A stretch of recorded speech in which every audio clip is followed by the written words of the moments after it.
If someone's having a struggle in this lifetime, there's something from another lifetime that it's connected to. And just by talking to them about it and inviting in the spiritual masters to help, and sometimes it is colors, sometimes there's some forgiveness, sometimes just doing like a mindfulness, breathing, and not getting all bent out of shape about it can help.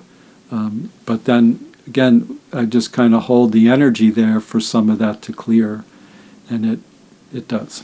I was out of my body in the white light. The car was smashed down there. My body was leaning against a tree with my legs straight out. There was a police officer crouching over me. And so I was in the white light.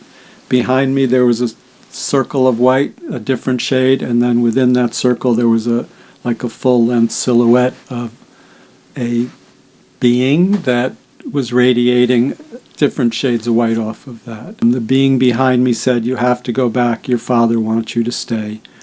I knew that at that moment the father he was talking about was God, not my physical father. A couple of things happened to me in that experience. One is my hands start to become warm when I touch people, and that still happens. My intuition definitely increased. Probably the biggest thing that really changed my life is I just started to meet people that were doing spiritual things. There are the positive things in spirit, luckily, and there are the negative things. So there's demons and entities, and they're around all the time, and they affect people at different amounts. But if normally someone's sick or having any kind of problems, the negative powers are there. They want to, they're looking for openings to come in, and in a funny way, their job is to strengthen us, but they're really good at trying to keep us from our spiritual awareness. Mm-hmm. But luckily, there's all the positive things. So there is Jesus, there is Abraham, there's Buddha, all the prophets and saints are there helping us.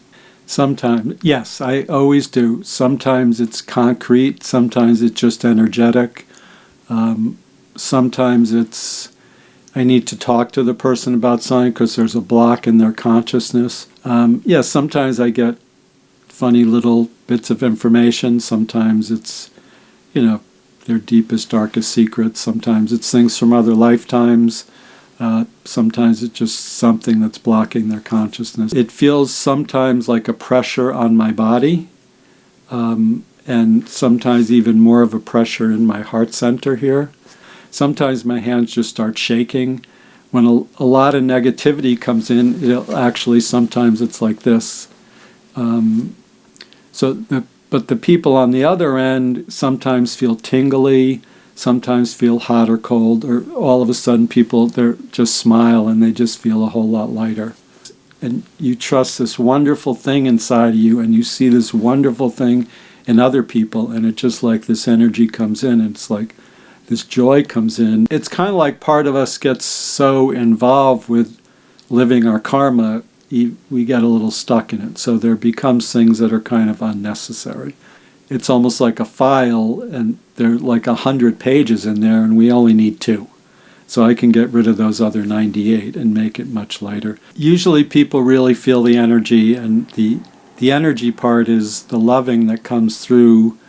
I just love it. So it is in my videos, but it's this thing of this energy comes in, and I love it so much, and I just kind of share it through my heart.